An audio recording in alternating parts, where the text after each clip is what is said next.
Welcome to Leave No Doubt, kindly sponsored by Connection Technologies. Today I've been joined by an ex-teammate, AFC Bournemouth's most successful ever captain and current member of their first team coaching team, Tommy Elphick. Tommy, how you doing? Good to see you, Parts. I'm lucky, mate, that I've had a lot of people on this podcast who, I've played with and have had successful careers. I have listened to a podcast you've done this morning, with the guys at Bournemouth, and a lot of it was specifically about your time at Bournemouth. So I'm hoping to get more of an insight into, because I know I've just introduced you there as Bournemouth's most successful ever captain, but there's actually a lot that's gone on in your career that's, you've had to overcome to really get to that point. So I'm quite looking forward to getting into it with you. I will start, and it is obviously difficult to not start this conversation by talking about your leadership and, during your time at Bournemouth. I was not really in, but part of that team that, that was able to see the success that the guys had and how important you were to that. What do you think it is about you, and where do you think it's come from that you were able to show those sort of leadership skills and be such a memorable captain? Not sure, really. I was very lucky to have a stable childhood. Dad that I looked up to, that had experience himself as a professional footballer. Didn't quite make it because of injuries, but did have an experience of it. I had an older brother that I looked up to a lot. Quite a male-orientated family, and we was around sport a lot. We used to spend a lot of time in non-league dressing rooms when my dad was involved in non-league management and stuff. I suppose he's run a very successful enough business for a long time, and that in itself takes a lot of leadership skills in a different way. And yeah, I suppose surrounded myself with good people, tried to take bits off of people that I was surrounded by as the journey went on. When I actually got into professional football and left school, if you like, and started my apprenticeship, I was in a youth team that was very, very competitive. And at the time, Brighton wasn't such a big club, and they was going through a real rough period. But in the first team at the time, you had real men's men that were dragging the club through a difficult period and were doing it together. Players like Danny Cullip, Guy Butters, who I learnt a lot off, Charlie Oatway, Richard Carpenter, Michelle Kuipers. And I don't know, I tried to take a little bit off of all of them, along with, as I say, my family and people that I was even friends with. So I suppose in a long answer, there was plenty that I took from a lot of people. I played with your brother at Eastbourne. I went on loan there from here when I was younger, and he was playing. So obviously, sort of know the people that you surrounded yourself with. Getting an insight, obviously, into him. I know you guys obviously played together at Brighton as well. It must have been quite strange, was it? Yeah, strange, and I don't know. He almost he was a huge role model of mine. I looked up to him. I wanted to be around him when I was young, like every sort of younger sibling does. And yeah, I suppose I learnt off of probably some mistakes that he made along the way as well. And being the younger sibling, I suppose you benefit from that a little bit. And really enjoyed the time that I had. I think it was 2 or 3 years together in a professional environment. I actually played quite a few games with him in the reserve and in the reserves at Brighton, and we dovetailed quite well, So he went on and had a really successful non-league career and is managing himself and having a really good spell as a manager as well. So still to this day, that relationship continues a little bit like that. See, when you're talking, Tommy, about how you managed to develop your leadership skills by taking things off other people, how did you know the things that you were taking off other people were the right things? Not sure. Yeah, I suppose you have a feel of it, don't you? I think what was installed in me from a young age was strong discipline from my dad. And then I suppose when I got to about 14, 15, I remember sitting in the car with my dad and driving back, and I hadn't had such a good game. And my dad said, if you want to take this seriously, you need to start living like you want to take it seriously. And it was almost like a sliding doors moment. We had played Pompey away. I really struggled. And yeah, just from that moment, really. My dad had a wonderful way of not pressurising me, but just leaving a thought with me, whether I should be doing something whether it was a Thursday night, a Friday night, or a Saturday morning before a Sunday game, and just getting me to think about what it takes to become a professional athlete. I suppose he went through it as a youngster. He didn't have an easy pathway as a child, and tried to support me and my brother in the way that he probably wasn't supported. So learned so much from my dad. So what age do you think, I asked this of quite a lot of people, Tommy, but parents listen to this and, young guys, and you managed to, we'll get into it in a little bit, but it's very rare that guys manage to go from youth team to captain of that first team, right? It takes a big player and a big person to manage to do that. So what age did you really start to take football seriously? Do you think that was because of your brother, or did you think it was on you anyway? I was really introvert, even through secondary school, really, and football gave me a platform to come out of my shell a little bit. And I didn't really start playing football till I was 8, 9, 10. I see some kids playing now at 4, 5 and 6 and getting into academies at 7, and it's, for me to think of that is crazy, really, because I was nowhere near that. And then I suppose when I started playing, I was maybe a little bit better than everyone else. Played up a year group, which I think helped me. I had a little bit of a growing spell between sort of 12 to 14, 15. But then when I was 15, everything sort of come together.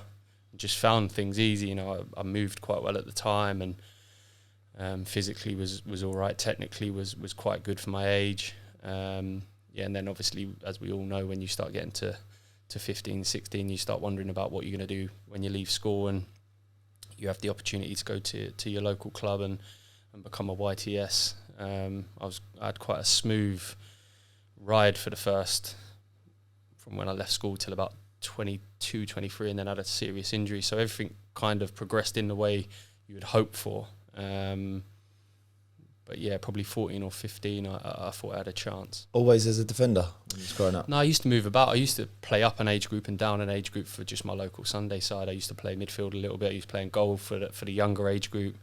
But I was always going to be a defender. I was a family of defenders. I used to love watching defenders. So when it come to committing, I was always going to be a centre-back, I think. The reason why I asked that, Tommy, is because you obviously understand the game really well, right? That's evident in the role that you're playing now at Bournemouth. But even as on the pitch, let's take the captaincy aside, you were able to understand different people's roles and give people different information in a game that was specific to that position, right? Yeah. How important do you think it is that guys now, obviously, that are learning the game and are trying to develop positions or an understanding of the game are mindful of what other people's roles are? Yeah, it is important. I think academies are quite conscious of exposing players to different positions as they're coming through the age groups now as well. But I do think if you take a typical defender and a typical striker, they're sort of polar opposites. And I think my game actually changed around 22, 23 when I had a serious injury, and I had to adapt a little bit and took a lot of time watching the game and spent a lot of time out injured and studying the game. But yeah, it gives you an appreciation of how different positions and different moments of the game might suffer for certain positions or be the other way for certain positions. I remember I used to argue like mad with Matt Ritchie when we had our successful team here that I was involved in. The team was just hell for leather, always on the front foot, always pushing, pressing, always trying to score. And I used to just get in some really serious rucks with Matt Ritchie at half time because he might be wanting to do things a little bit too quickly for my liking, because as a back four we might need a little breather or whatever. So as defenders we usually have an understanding of the game maybe more rounded than what maybe an attacking player does. Welcome to the Leave No Doubt podcast. I'm so excited to welcome our new sponsors, Connection Technologies, a market leader in business-to-business tools ranging from business mobile, hosted telephony and fixed line services. Head over to their website at www.connection-technologies.co.uk, fill in their inquiry web form and find out how Connection Technologies can support your business moving forward.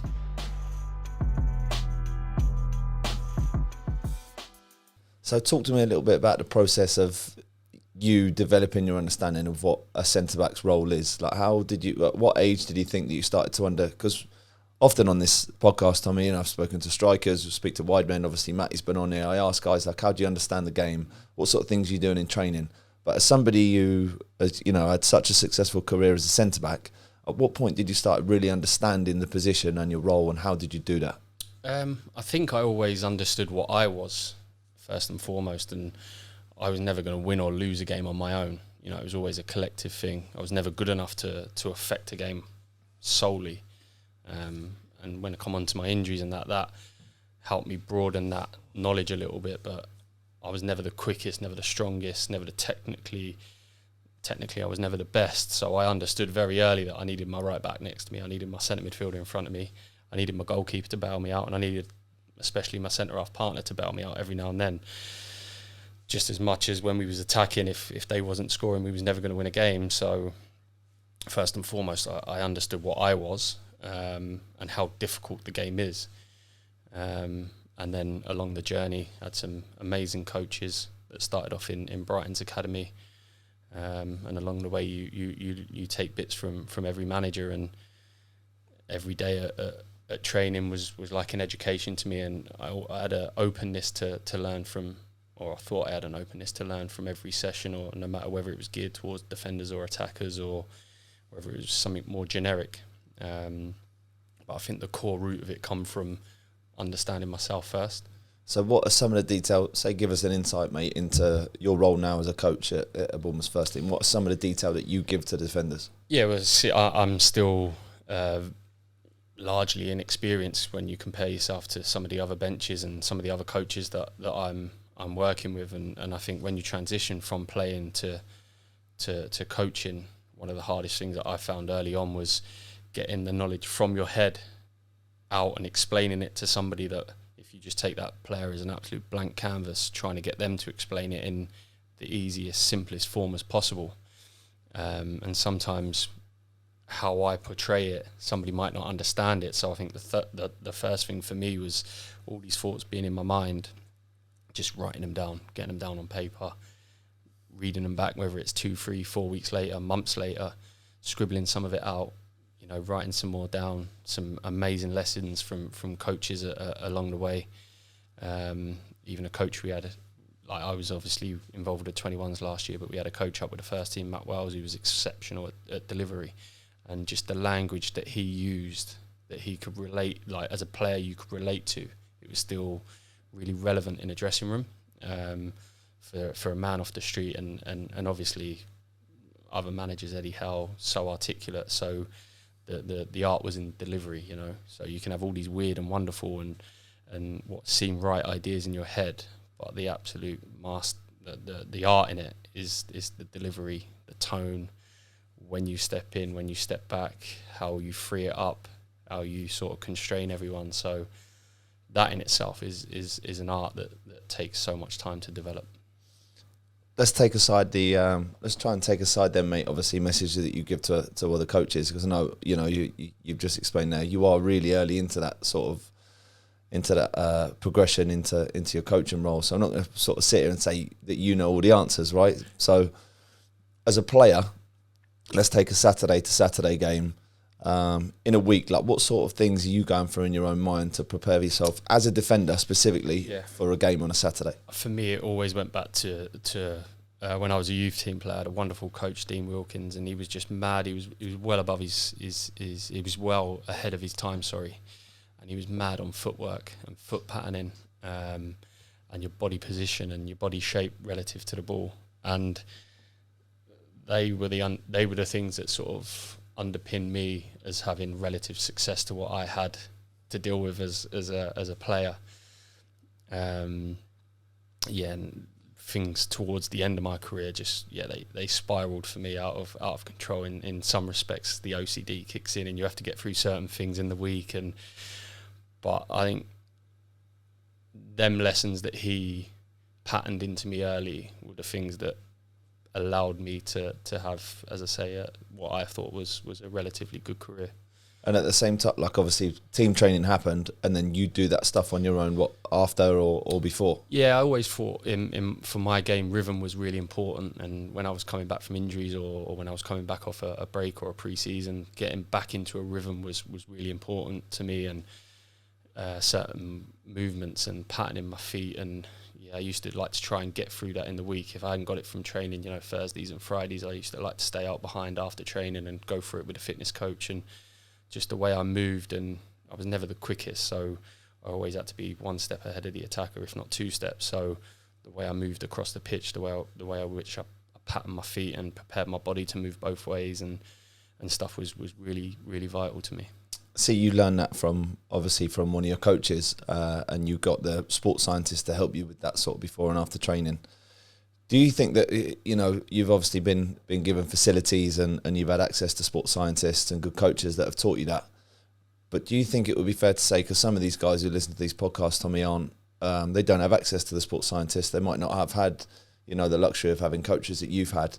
Do you think that these guys, say, let's take a defender who's listening to this for whatever reason, that these are things that they can do in their own time that don't necessarily need the sports scientist or the coach? It's tough because, again, I'm trying to give these lessons as a player that's exactly the same as me. What suited me doesn't suit every single centre half. You know, if you're miles quicker than what I was, if you was of a lovely athletic profile, it wouldn't have needed to have been as important to you as it was to me. And that's something when I started coaching with the 21s, that I was maybe trying to teach a lad to do something and it was actually hindering them a little bit. So I think it goes back to Eddie Howe when he was a manager. His knowledge of not only a position from 1 to 11, but the type of player that you were and what was best for you was just unbelievable.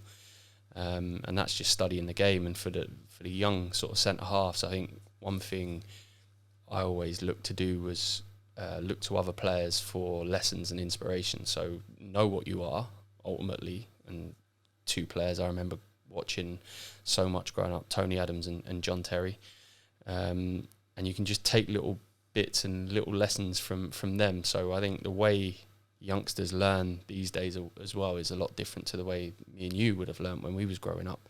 I think they're much more receptive to watching stuff and picking stuff up on video as well. So what was useful and good for me isn't necessarily good for the next one. And I think that comes from you being open and honest with yourself about what you are. I think that's a good message, mate, as you know, for people listening to this, that understanding your own attributes is pretty important. I know you just touched on there that obviously us learning is different to young guys learning now, because we didn't really have, when we were young, the you know, all the social media or the, you know, the access to YouTube or the access to analysis and all that sort of stuff. And a lot of the time I took, probably similar to you, like you know, you get into a first team and everyone starts to ask you, oh, who's your favourite player, or who do you take things off? And I was actually taking stuff off you, Simon Francis, like even players not in my position, like Matt Ritchie's enthusiasm. I'm thinking like picking things from all these guys that are around me that aren't necessarily like that I'm looking at David Beckham or, do you know what I mean, the generic, like the top boys. How important do you think it is that, you know, especially in professional football, that guys start to pick up all the stuff off the people around them and not only just, you know, the guys that they're seeing at the very, very elite level? Yes, it's huge. And again, I go back to our success that we had here, even all the success that I had during my career, and I was lucky enough to be involved in 4 promotions and what was a really successful youth team. And they all have similar traits, good characters, open characters, honest characters, want to work hard. And I know it's generic and we would have heard it a million times on podcasts and you know, players doing interviews, but there's no secret to it. You know, a little bit of honesty, a little bit of hard work, openness to learn, and realism about what you are, and being honest about what you are yourself and where you can go with that. I think, whilst we're being honest, mate, I think a nice way to probably get some advice on you on especially leadership and captaincy is, you know, I'll give you an insight into the weekend just gone. So we're filming this after, I think you guys got Man City this weekend, and I've just played Wrexham, which was, you know, a big game for us. And as captain of Aldershot now, it's 3-3 last minute, and I'm sort of stood in the box. Like, we've just had a man gone off because he's got a head injury, so we're down to 10 to defend a corner that they're, you know, lethal from.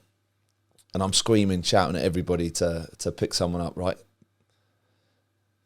Dolby, who I've started to mark, gets a run on me from the back end of the 6-yard box and sprints all the way to the front. The ball goes perfectly on his head and he scores, right? For the last few days, we actually played last night, played Dagenham and Redbridge, and I sort of didn't really feel myself. And even from like the Saturday after the game, I felt guilty, embarrassed, because I, as a person who is responsible for uplifting others and trying to be a positive influence, has actually done the one thing that I was asking everybody to do or not to do, right? So I struggled on Saturday night, I struggled on Sunday, I struggled through training on Monday, even before the game on Tuesday. I was thinking about it, couldn't stop thinking about it. What advice would you give to me in that situation? You always come back to like the intentions of you in that moment was to help everybody around you. And I was a little bit guilty of this, and one of my biggest learning curves as a leader or as a captain as such, which I'm sure we'll come on to later, was worrying about everybody else before you worry about yourself. And the first thing I think you have to do as any sort of leader, any sort of manager, coach, captain, whatever it might be, is make sure your own house is in order. Now, the intentions that you show were the honest ones, were the right ones. Would you do it again if you was put in the same position? Absolutely. Would we expect you to do the same? Absolutely. It goes wrong sometimes, like it does, like it can, like it does. What is the reaction? So for me, I've been in that moment where I'm the captain and I'm the one who should be we should all be looking at to, organise us and be there and bail us out, whatever it might be, which again is another thought of mine. The whole theme around being a captain is a little bit of a myth in itself. But then it's the reaction. So what do you do? So I've been where you've been. I've felt that. So what do I do with that information? Yeah, I like to stay down. I like to feel it. I like to do exactly what you did, whether it's the Sunday or the Monday, whatever day off you get. But then it's how you action the next bit. So I'd have made sure I'd have been on a Monday and practicing that action again. And lads look at me and go, yeah, he's not too good to, he is one of us. He's out there. He is trying to put it right. So the intentions are always the honest one. They're always the right one. They're always for the good of the group. So that's all you can do. It's, listen, you're going to make mistakes. We all make mistakes. But it's what you do with that information to move forward. Seeing good advice, mate. The podcast that I've listened, obviously, they did with the Bournemouth guys, and it's only natural that we ask you about captaincy and leadership and stuff, given your role at the club at the time. But you talk about it as just an armband, right? That it's not a big deal, and I know you've just touched on it there, as in it's only an armband. It doesn't necessarily change who you are as a person or what your role would be, regardless, right? But there is certain, a certain stigma that comes with being a captain, right? That you are given more responsibility. Do you think that you naturally were able to deal with that sort of responsibility, or that you grew into that role, or like people listen to this, are they natural leaders, or can there be people that choose to play that?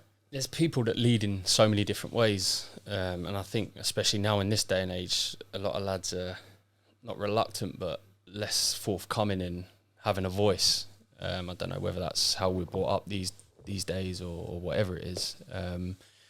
Naturally, you're drawn towards people because they're a little bit loud. I always had to talk in a game because I had to sort things out in front of me, like I said before.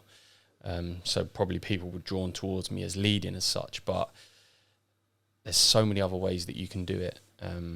Some of the best leaders that I ever played with, they would lead by action. They would be in the gym. They would be on time. They would be training hard. Matt Ritchie, like the way you've said it there, the way he used to train, he just used to draw everyone into him. Do you know what I mean? You would always follow him. You'd always stay out and do stuff with him just because he was out there and doing it at the pace that he was doing. That is leading in itself.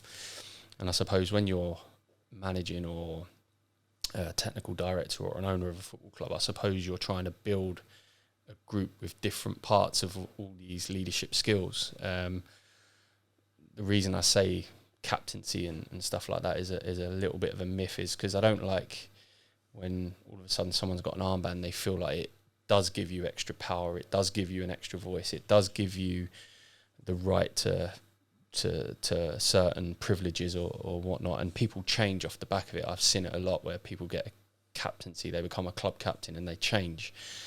And I suppose one of the best lessons I was taught at becoming captain was Gus Poyet, and he said, just because you're getting an armband, it doesn't mean I'm giving you it for a reason. I'm giving you it because of what I've seen previously. Just keep doing what you're doing.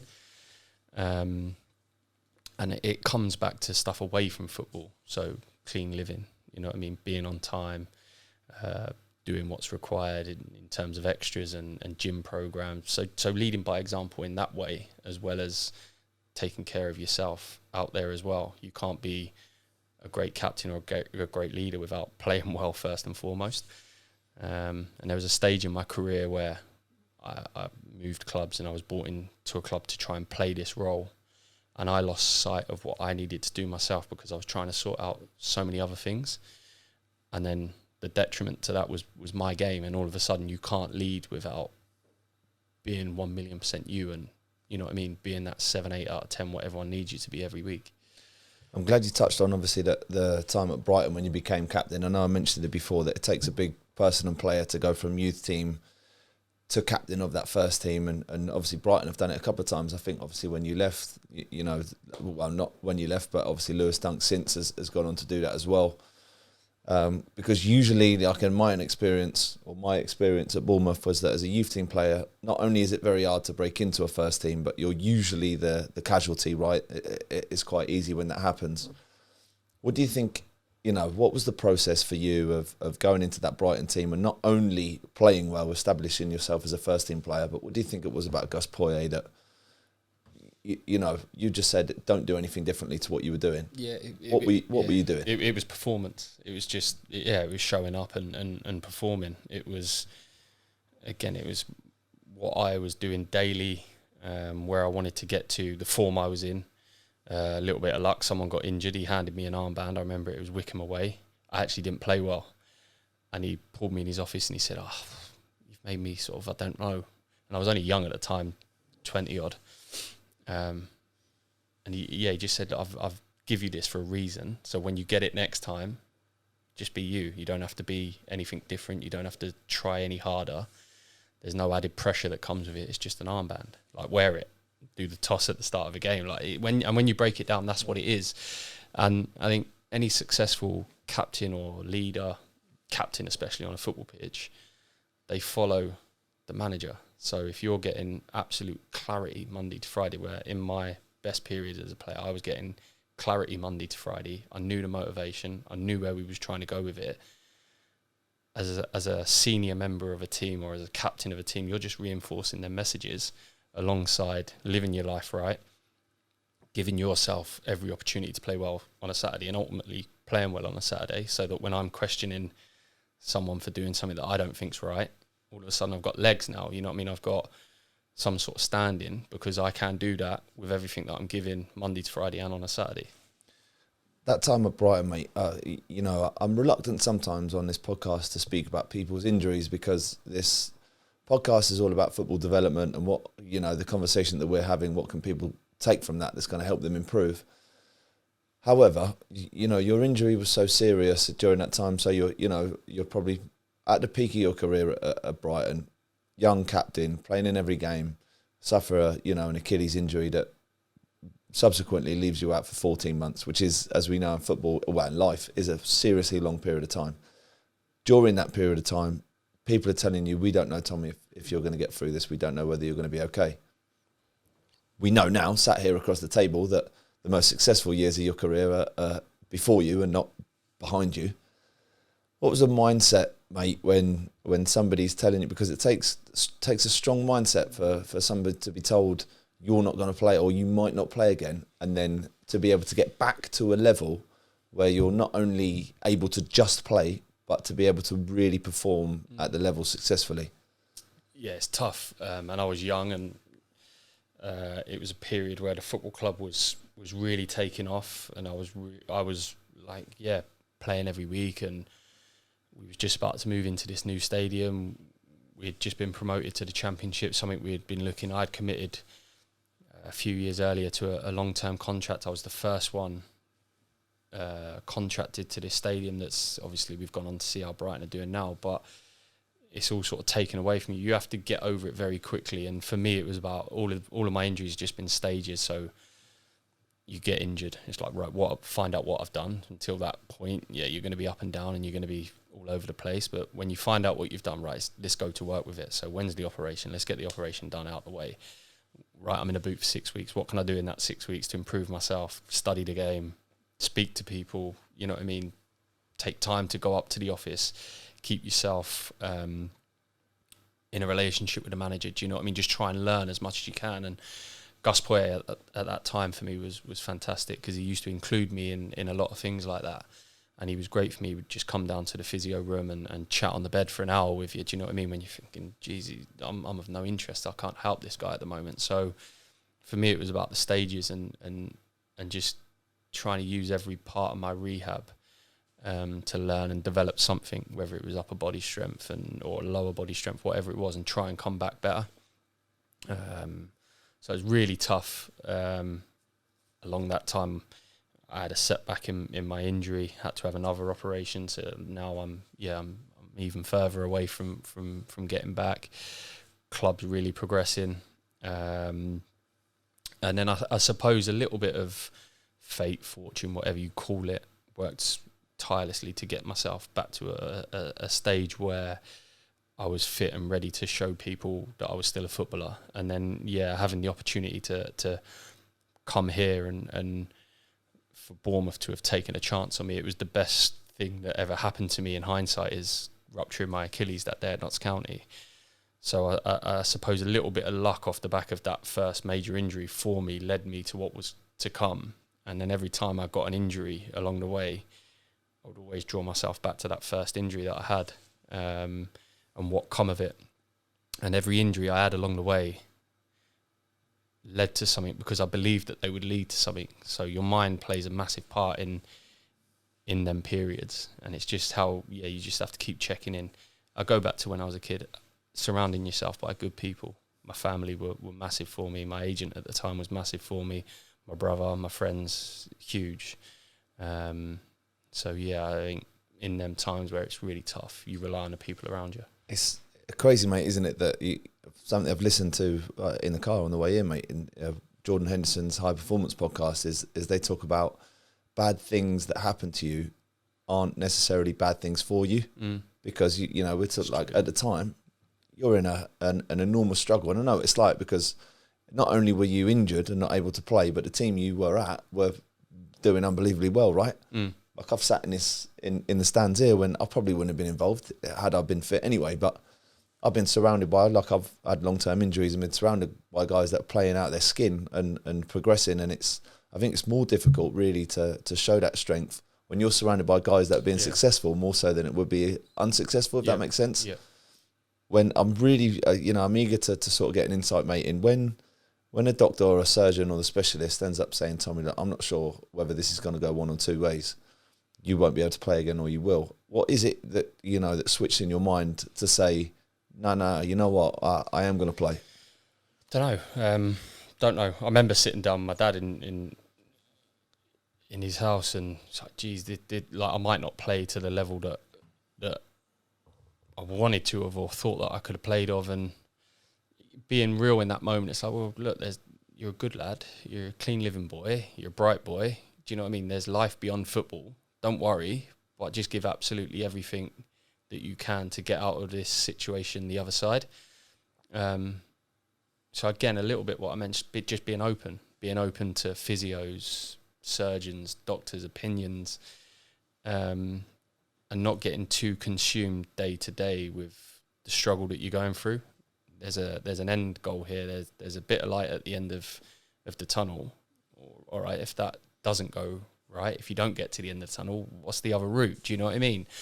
And being a good teammate in that moment helped me as well, because we got promoted with Brighton. We flew in the Championship that year, or they did. And then off the back of that, I get a move to a really progressive League One club, which we were 14 months earlier. So the team, seeing beyond myself and the team actually doing well in that moment, probably opened up doors for me when it come for me to leave.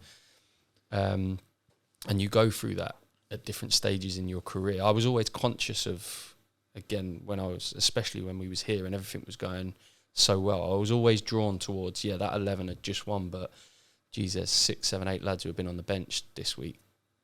Get them involved, do you know what I mean? Because I knew what it was like to be on the sideline and powerless at times, and you'd have been one of them, like, geez, he was playing centre-back, pretending to be MK Dons in the week, you know what I mean? He's aided my performance at the weekend. What a teammate. And through that rise, I was always conscious of the ones not quite starting up in the headlines every week. And I still am as a coach now. I think when we have good moments on a Saturday, we all celebrate them together. And seeing beyond yourself as well. Like there's lads coming out of contract or contract talks are coming up.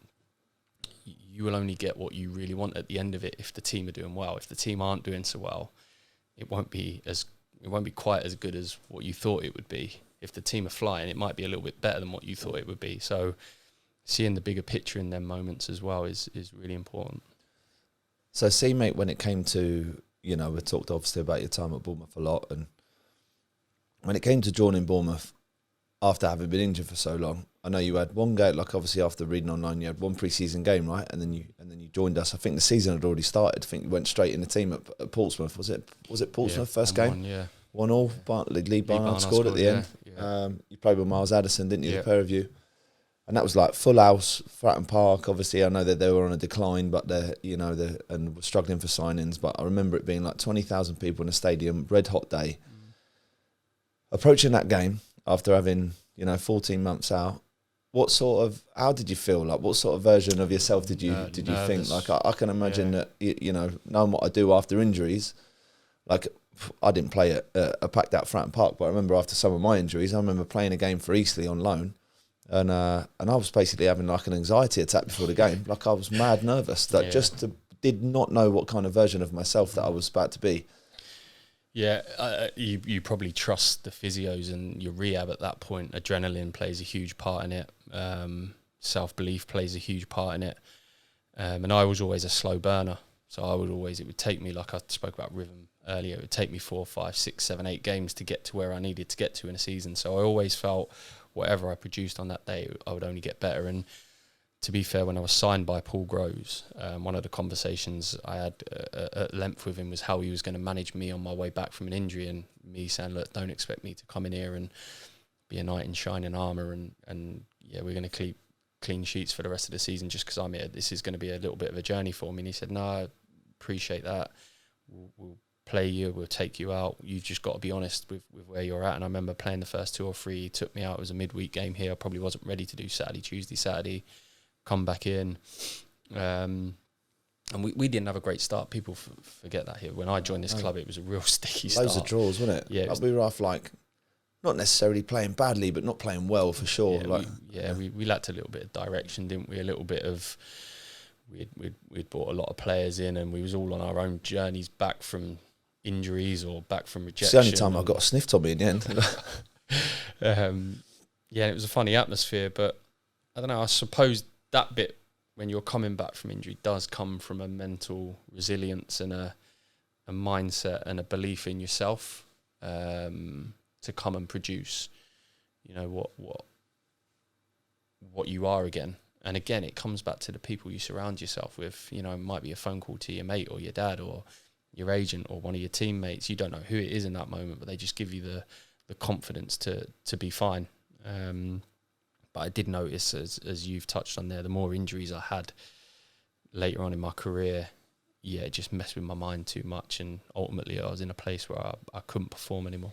In those, especially in that 4-year period, when you're fit, you played, right? You actually, like I've get it up here, that you go on to play, probably not all the games, obviously, in that League One season at the start, but certainly, basically, the 2 Championship seasons, maybe every game, and the First League and the Premier League, I think you started, obviously, before you got the ankle injury. What was the key to longevity for you? What was sort of like your recovery process? What sort of, when you talk about rhythm, what sort of rhythm were you in? Like, what was your football lifestyle like? I mean, Eddie was great for me, and even when he come back to the club, I remember he used to take us down the beach, didn't he, for a walk and whatnot. And I remember the first chat down on the beach with him, and he was just like, look, let's just get you in a place where every Saturday you feel spot on. And there was a little bit of a culture at the time. There was myself, Grabs, I think Miles Addison used to have a few knocks, Frano used to struggle every now and then with his tendonitis, and Chaz every now and then. So there was an openness from the manager to allow us to manage ourselves early in the week. But then Wednesday, Thursday, Friday, we were working. So I think that was key to me playing the amount of games I did off the back of those injuries. I think if I'd have tried too much too early, I'd have just broke down again. But being able, again, back to Paul Groves, credit where it's due, he allowed me to feel my way back in a little bit. And that programme was, the more I become aware of my body and what I needed, I could go and knock on the manager's door and say, Gaffer, I'm a little bit sore today. I feel like if I don't train today, I'll be fine Saturday or whatever it was. And again, it's an openness and an honesty to not do, you know, anything that's going to be of a detriment to the weekend. And then obviously go on to the next season in the Championship, played every game. And then it was more about the training and the way we trained, and a bit more of a knowledge around what was required Monday to Friday to perform every single Saturday at the absolute maximum. Things had changed so much in that time: sports science, nutrition, analyst stuff. And again, being open to those suggestions and ideas allowed me to perform in every game that season. Training here was almost like a match day anyway, right? Like it was, really tough. I mean, I was never really in the first team in that period. But I used to get nervous for training, mate. Because I know for me, obviously for the guys who were playing, training was obviously to set you up for a Saturday. But for me, training was an opportunity to impress, right? So every day I used to like genuinely get nervous for training. That was like, I've never really had that since. I've sort of have a little bit because I'm always eager to impress, but especially during that period here where training was so relentless and obviously the prep for the matches was so intense, it was obviously no surprise. It was not rocket science that obviously the team ended up successful and the League One team ended up being a Premier League team. But I am interested to know, obviously, like we can say hard work, right? But what did hard work specifically look like for you? How do you think, let's read them off, you, Cookie, Charlie Daniels, who've both been on here, Matt Ritchie, Simon Francis, were able to go from League One players who maybe hadn't hit the heights. Like, I'll give you a quote from Matty's podcast that we did. It's only just released. When Matty was doing well in League One, somebody who he'd met when he was like, he made a couple of appearances in the Premier League for Portsmouth after they'd been relegated. I think somebody who knew him from that time when he was doing well in League One said, you've found your level. And Matty was fuming. Said, no, like this ain't my level. None of you knew what your level was, right? But you obviously managed to progress into Premier League players. What do you think it was like? Hard work, but what specifically did hard work look like for you guys? Oh yeah, for me, like it was the thing that really gets my juices flowing is competition, context, motivation. Like, what is the motivation? So once you've got the motivation, working backwards from there and realising the steps to get there, like now I've got something to work with. Do you know what I mean? Now I know what I'm going to war with, and I can start piecing things out in my mind. And again, it was a little bit like when I got injured and my game changed. I had to piece it in my mind. I had to work it out differently. I had to work the game out differently now because I was maybe not as quick or not as explosive or whatever it might have been. So yeah, once you've got that goal and you know the steps to get in there, it's a powerful thing. And to this day now, when I'm coaching and when I'm whatever it is, whether it's taking the 21s or designing a first team session with the lads now, it's for me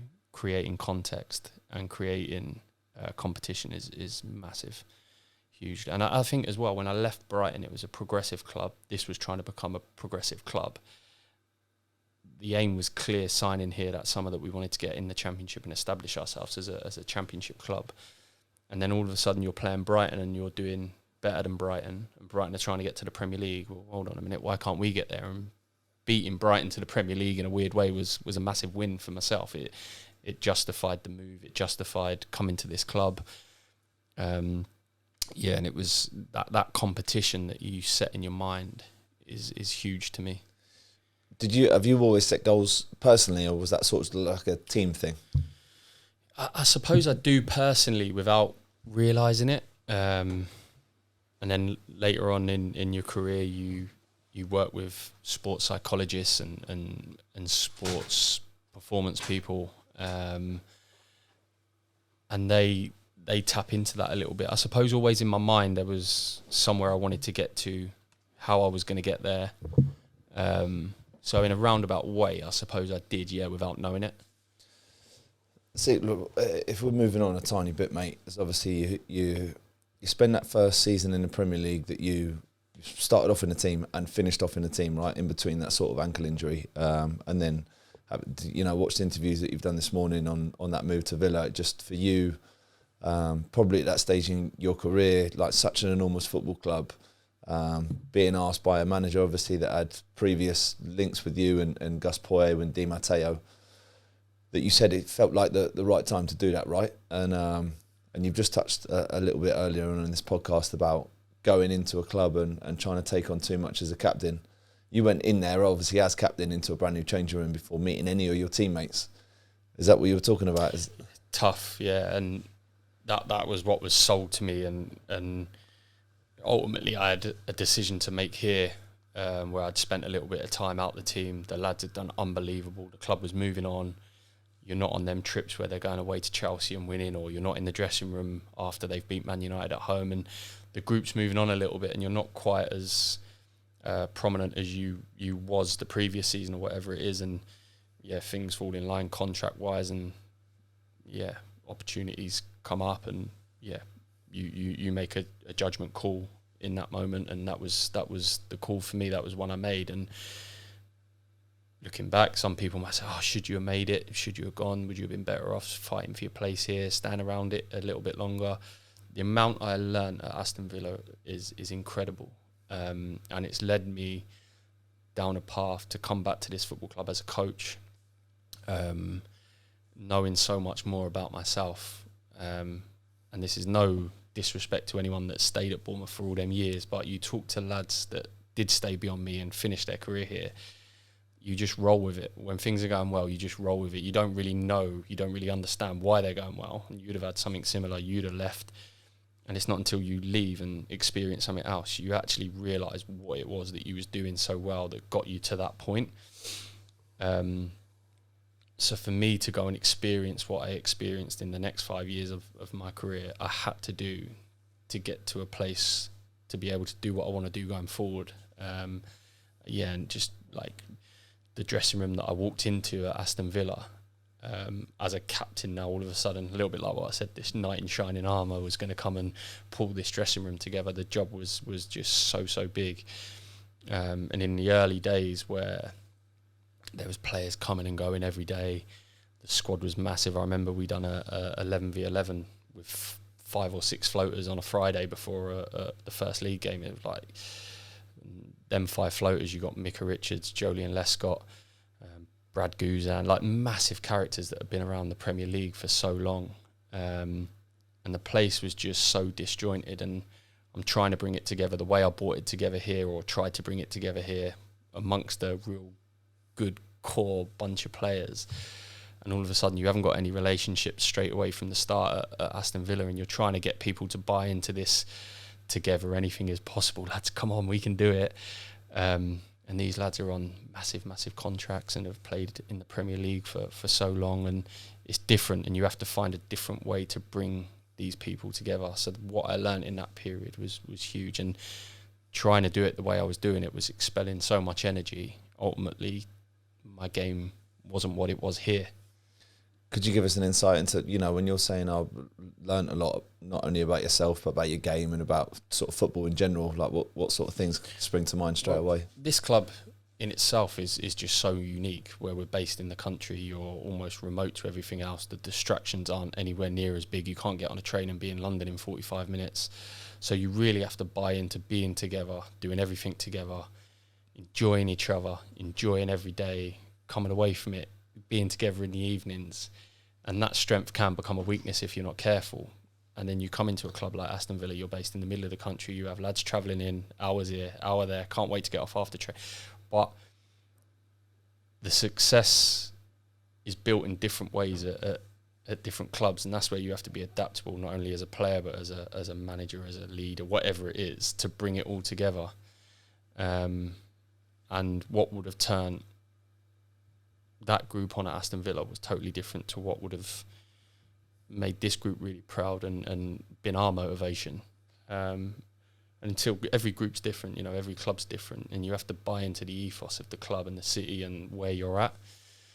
I remember being like my first home game at Villa. I was down at Villa Park on a Friday night before the game at 5-6 o'clock in the evening, deciding what music we was going to run out to the next day, and it's just ridiculous. What does it matter at the end of the day?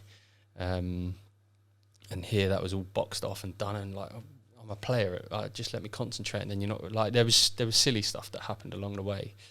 And I just sort of in them early days at Villa lost sight of what was needed for myself. What do you think if I could take you straight back to that moment now, knowing everything that you do now, take you back to Tommy Elphick who's just signed for Aston Villa, what sort of things might you do differently? Probably relaxed a little bit more and just seen it as, you're coming there to play football and enjoy playing for a big club. And a little bit what I was saying here, just concentrate on yourself and performance and what you need to do every day to get you right for Saturday. I mean, there was so many problems when I first arrived at Villa. And then even that carried on for the next 18 months when the ownership got messy and your intentions were always right, but they're not what's going to help the group in hand. And that's, you need to train well, you need to play well, you don't need to worry about sorting tickets out on a Friday afternoon or sorting the music that you're going to run out to, or, the manager's got you in his office every 5 minutes, what should I do about this? Well, like, that's why, do you know what I mean? You're the manager and I'm paid to play football, let me play football sort of thing. So I just concentrated on much more myself rather than trying to bring it all together from day one. We've spoken a lot, mate, about positive relationships you've had with managers, right? And in that time in Villa, unfortunately, once the first manager you signed for lost his job, new manager comes in and you find yourself out of the team, the captaincy changes and all this sort of stuff. Like how were you able to, or what's that like going through something like that? I'm obviously asking you for advice for the benefit of others, because as footballers, we don't all get picked, right? We're not all. I've been once upon a time the Eastleigh captain, and a new manager came in, and the armband was on someone else's peg. Like, it's just, you go through that stuff, and no one tells you, oh, this is going to happen. You've just got to sort of deal with it as it comes. How were you able to deal with that? It was really, really tough, and if I'd have dealt with it better, I maybe would have played more games. But I used to, really get caught up on, oh, he's not picked me this week. Oh, why is it? Searching for answers, like being down about it, maybe affecting me in training. Then all of a sudden you're low on confidence, then you're not training right, then you do get an opportunity and you're not in the right place to perform. Again, so it comes back to concentrating yourself, surround yourself with good people, which I always did, and then just go to work with the information you've got. If the information isn't a lot, if you're not being told a lot, if you're not being, spoken to a lot, crack on. Just train at 1,000,000 miles an hour every day. Be ready for the next opportunity. And when you flip that and you come onto the side that I'm on now, you see lads getting left out at the weekend. You understand how they feel, and you try and put yourself back in that situation as a player yourself, and what you would have wanted in that moment. And I was always looking for, I don't know, it was almost like a respect thing, like, this is where you're at, mate, this is what you need to improve, and almost that information process to go to war with again, go to work with.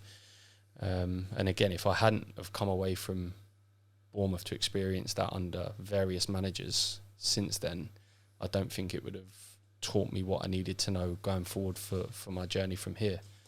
It's funny, mate, the time that I spent at Bristol Rovers, I was completely consumed every week, because the manager at the time, he's the Port Vale manager now, he was great, a really good person, but he changed his team every week depending on who we were playing. So he changed his formation, he changed personnel, he'd tell me, we're playing against a rapid winger on the weekend, so you're not going to play, blah, blah, blah. I was just consumed every week, every day. Like, my missus ended up having to say to me, like, can we talk about something else? Like, I was like, I don't know if I'm going to be in the team this week, and it'd be like Tuesday afternoon. I wish I could go back to that time and just not relax, because I'd have trained hard still and I'd have cared, but relax in terms of like just taking the pressure off my mind a little bit. And obviously I'm trying to gas this podcast up because we're giving people life lessons ultimately off the back of your success. But if I could go back, I wish I definitely could have done that and taken it a little bit easier. It's a fine line, isn't it? Because I think you say, relax a little bit, chill out a little bit, but then you wouldn't have been what made you who you are and what you are. So it is a fine line. It's just dealing with it, having people to vent to, having people to lean on, not carrying it around with you, and just making sure that it's not to the detriment of your performance. And then amongst that, obviously the managers get paid what they get paid and get put in that position for a reason, how they manage their group and their squad. will ultimately reflect on them. So, you know what I mean? It's their head that's on the chopping board, not yours. You've got this 3, 4, 5 year contract, whatever it is, year contract. Deal with that information. I've got a year left. I've got 2 years left. I've just got to go to work. You have a gut feeling about what you need to improve and what you need to do to get into the team. So just make sure your own house is in order first, I suppose, is the big lesson. We're just coming to the end, mate. So, you know, a couple of questions I've got for you. The second to last one is, obviously, like, I want to get into obviously your playing career, and I know that the last few years were difficult with injuries and you trying to obviously become a certain version of yourself that you were able to do yourself justice when you played, right? And that was super tough when you're going through long-term injuries and loads of operations, and especially the career-threatening ones. But reflecting on your career now, obviously, you know, retired, what was the best version, do you think, of Tommy Elphick? Yeah, the 4 years at Bournemouth were amazing. The couple of years I had playing regularly under Gus Poyet before my injuries, even I look back to my youth team days, I was really proud of some of the stuff that I did in the youth team. We had a great youth team that I think 13 of us become scholars. 9 of us went on to play for the first team. We got to the quarterfinals in the FA Youth Cup. I think that still stands as a record for Brighton itself as the furthest the team have progressed. So, I don't know, for me personally, I suppose, to sum up my career, for what I had and what I was dealt with along the way, I just got everything out of what I had. And I suppose that was through an honesty about realising what I didn't have and surrounding myself, as I keep saying it, surrounding myself with good players next to me. You know, we can all help each other. And for me now, as a coach, developing relationships, developing partnerships is a massive part of success. You know, obviously you've touched on your agents before, but, you know, once upon a time, obviously, they looked after me as well whilst I was here, and looked after Charlie Daniels. And whenever I would speak to them, obviously, about you and Charlie's success, when they spoke about you, that, you know, Mike Drew, if he's ever listened to this, I'm sure you might put him onto it, but he says that you were the best, you made the best of what you had. Like, you absolutely squeezed every inch of what you had out of yourself. I think that's like, it just didn't, when you hear that, like, what sort of... Yeah, no, it's I'm proud of that as well. I think along the way, like, if you had told me that when I was 18, 19, 20, I'd have probably rejected what you offered me after that moment, because everything was still possible for me. When I had that serious injury, things changed for me. And then from beyond that, if you'd have offered me from that point what I went on to do, like, I'd have snapped your hand off. But it was just trying to get like you say, trying to get everything that I had available to myself, out of myself.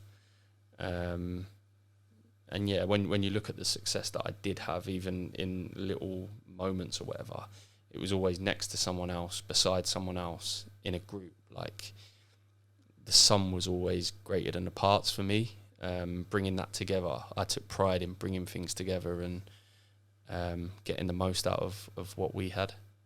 I must mention Bobby Bowery's name as well. I'm sure he'd have the ump with me if I only said Mike's name and not his. But my last question for you, Tommy, and to try and drag the last little bit of advice out for you, for the people who are listening to this, is, what advice would you give to a 16, 17, 18-year-old Tommy Elphick that's just starting out his career? I don't know, really. I think I gave myself every opportunity away from football as well as at football. So like, when I look at lads coming through our academy and our youth system, coaches can be very quick to make their mind up on someone away from football before they've even stepped on a football pitch. So I think giving yourself the opportunity to, you know, there's all the quotes about the 7 things you should do away from it to, do you know what I mean, be on time, stuff like that. And I think living your life by them rules are very... Every young lad, if they do that, you know what I mean, that's the starting point. They're the foundations, the behaviours and the habits are what you stand you in good stead for when it does go wrong. So I think just nailing them again. Tommy, thank you very much, mate, for allowing me to come to the club again, and for putting me up and allowing me to speak to you. I've been trying to get on for a while. I must admit that regardless of me not having played that much with you whilst I was here, you were still a massive influence on me. And appreciate that. Obviously the advice that you've given us in this conversation, I'm sure is going to help a lot of people. So Thank you very much, mate. Thank you.